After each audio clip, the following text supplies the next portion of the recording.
Hi, I'm Jim Anderson. I'm the plant electrician at Clark Pacific in Woodland. Today we're going to talk about electrical safety.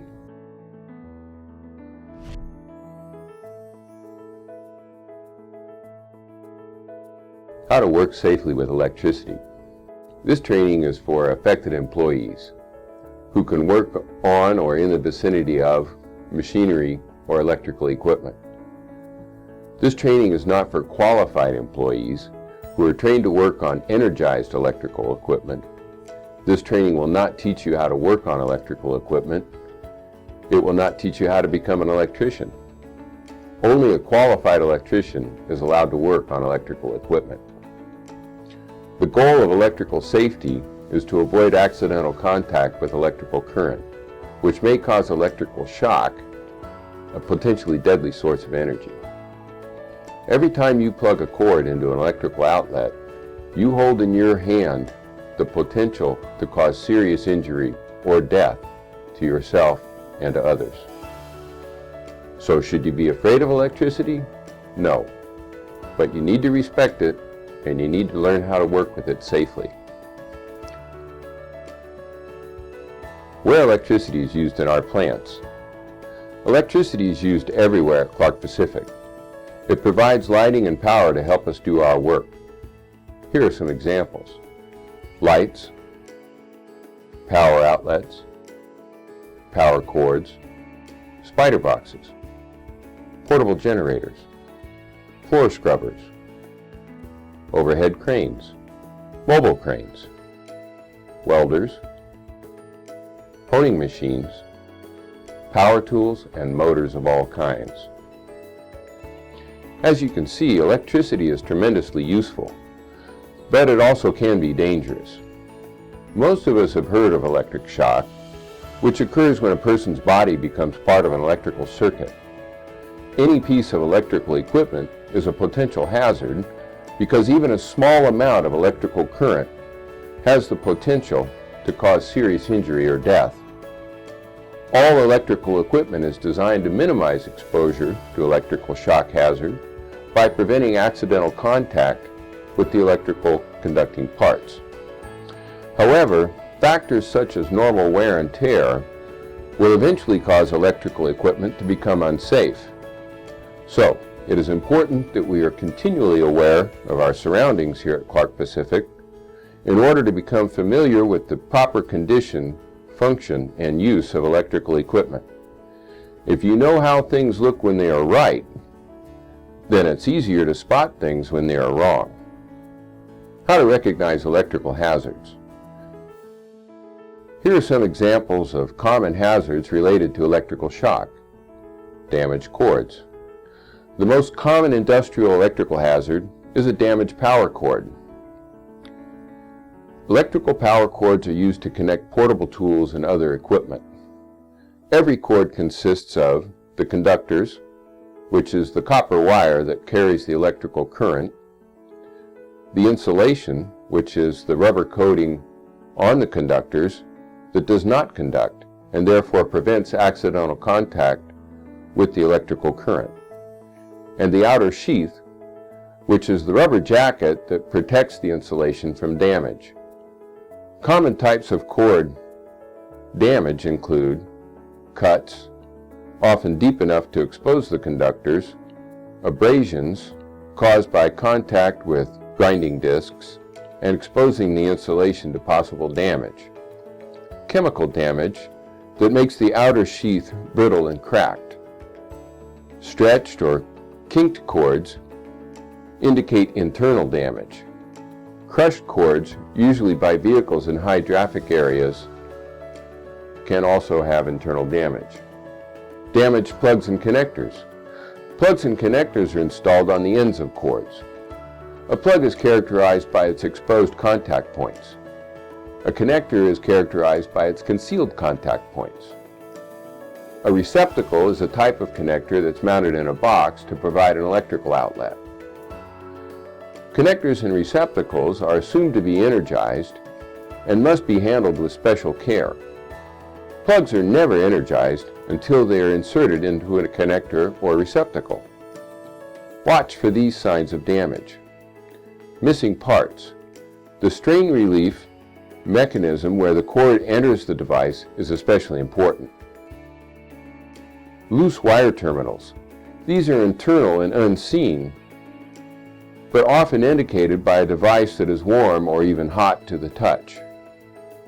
Arc contact points. Arcing occurs when connectors and plugs are disconnected accidentally under load. Arc scars create a poor connection point and will eventually lead to excessive heat and failure. Altered or modified. For example, a worker using an angle head grinder modified a 120 volt plug to fit a 240 volt receptacle, which caused the grinder to overspeed, the grinding disc to explode, and led to lacerations and a visit to the emergency room. Exposed wires. Any of these items may pose a serious electrical hazard and must be reported to a qualified electrician or your supervisor immediately. Broken conduit, missing covers, unsealed holes, non-compliant installations. If you have any question, be sure to speak up. Exposed live parts. Any of these items may pose a serious electrical hazard and must be reported to a qualified electrician or your supervisor immediately.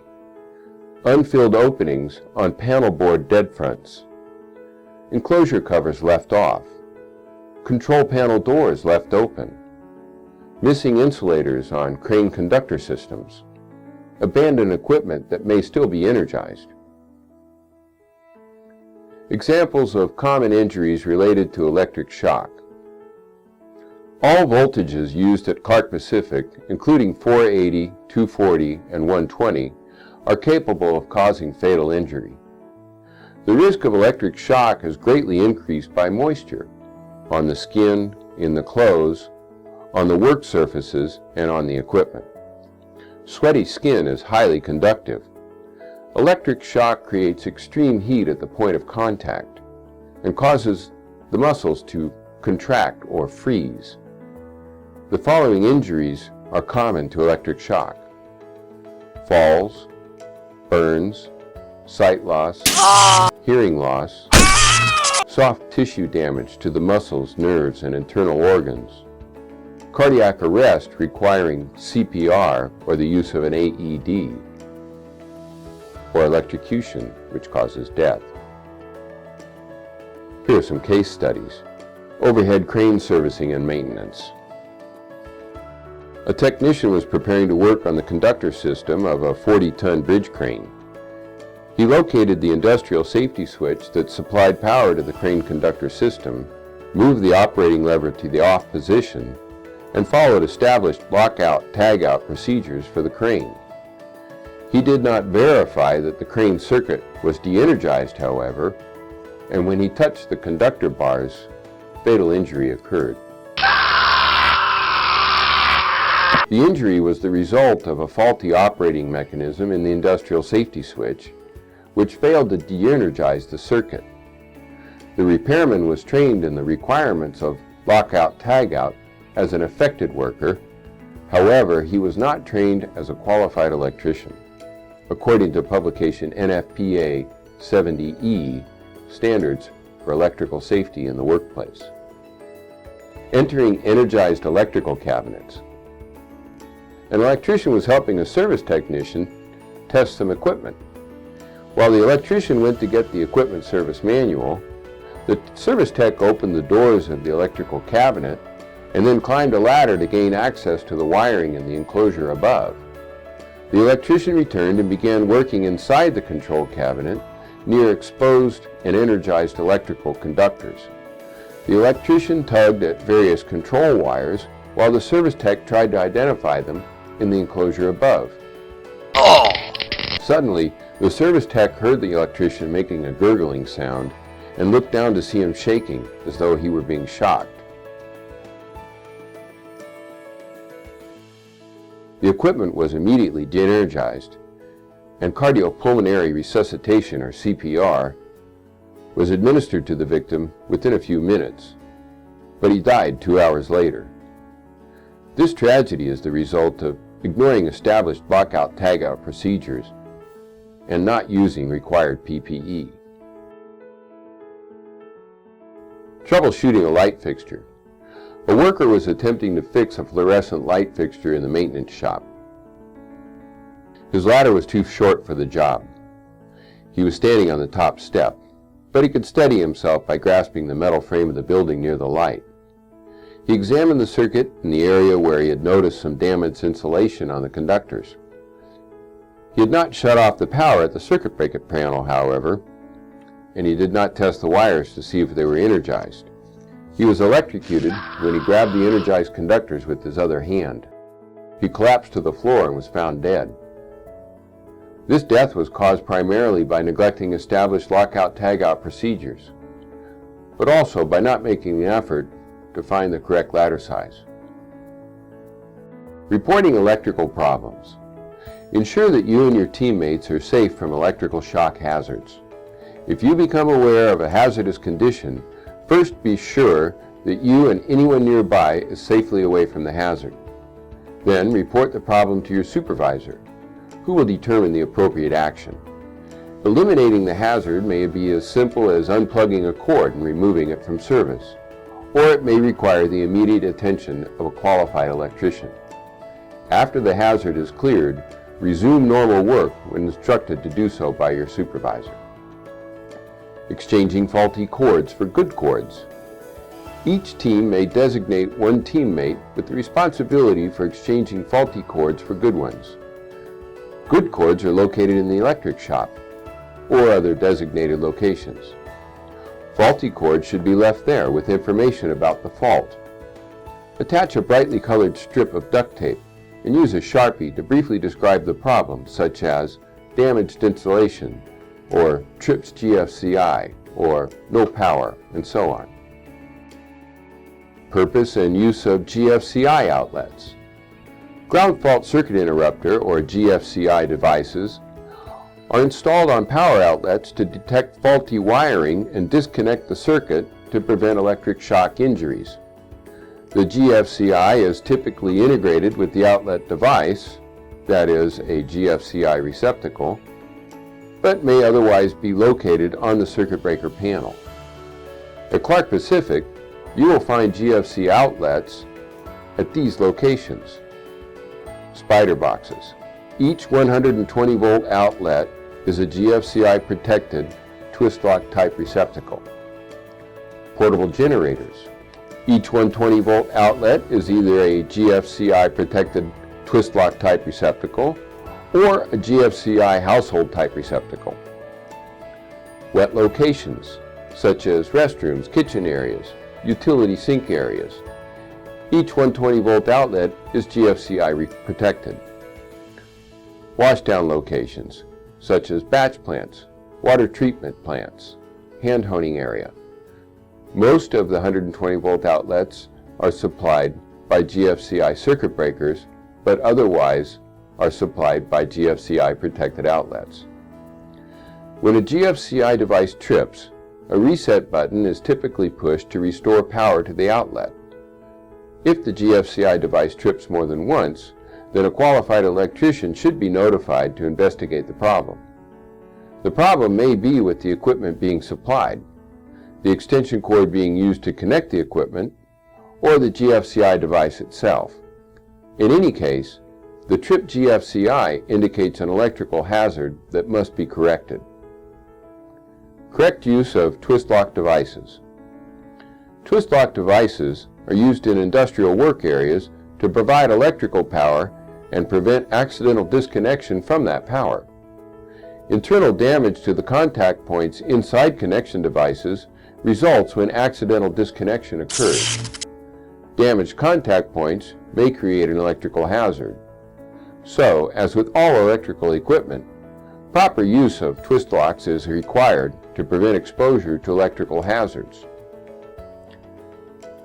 480 volt. The locking ring on the plug must be tightened to complete the connection.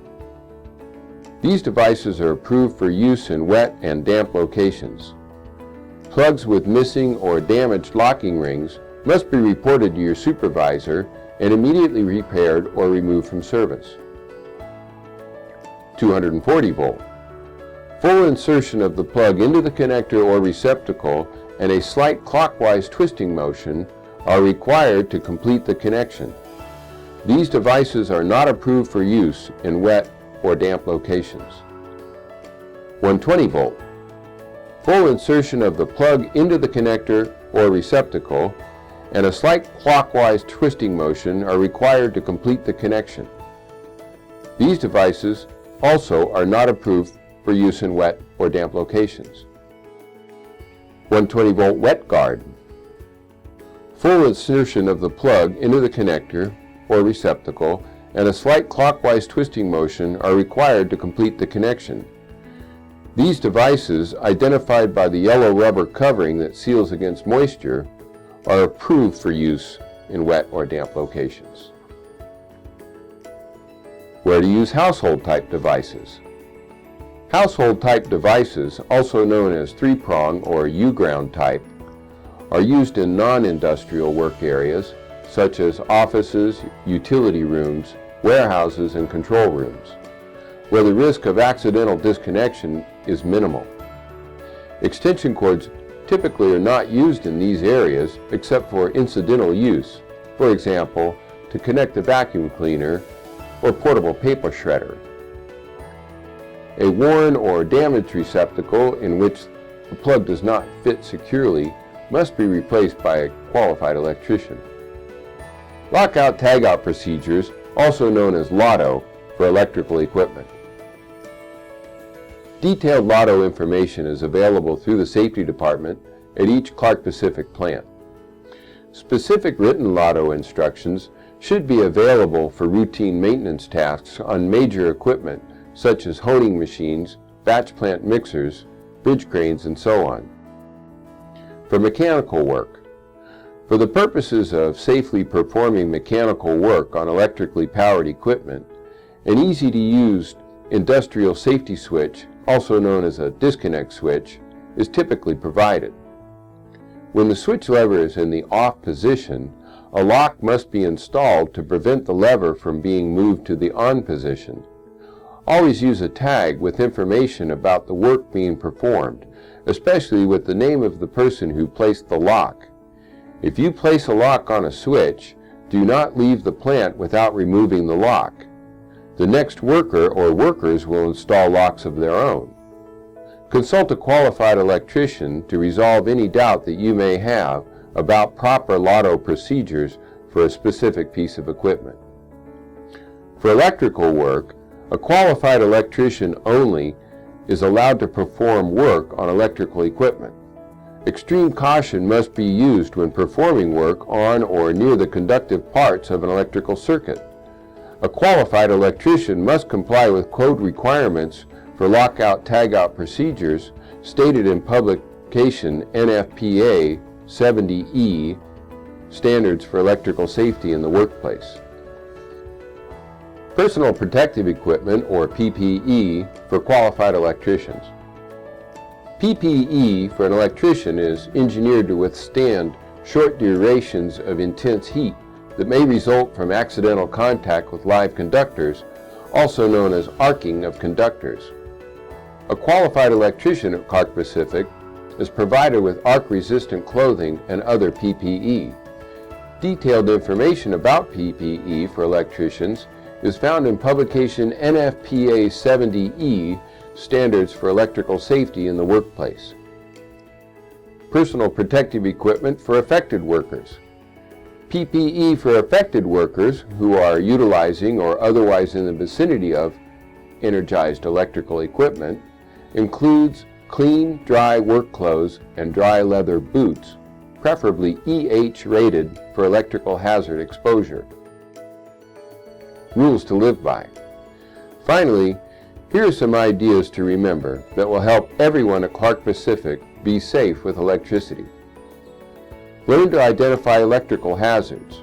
Report electrical hazards to your supervisor immediately. Stay out of electrical enclosures. Remember that a qualified electrician only is allowed to work on electrical repairs and maintenance. Leave the leathermen at home. The company will provide the tools you need to do your work.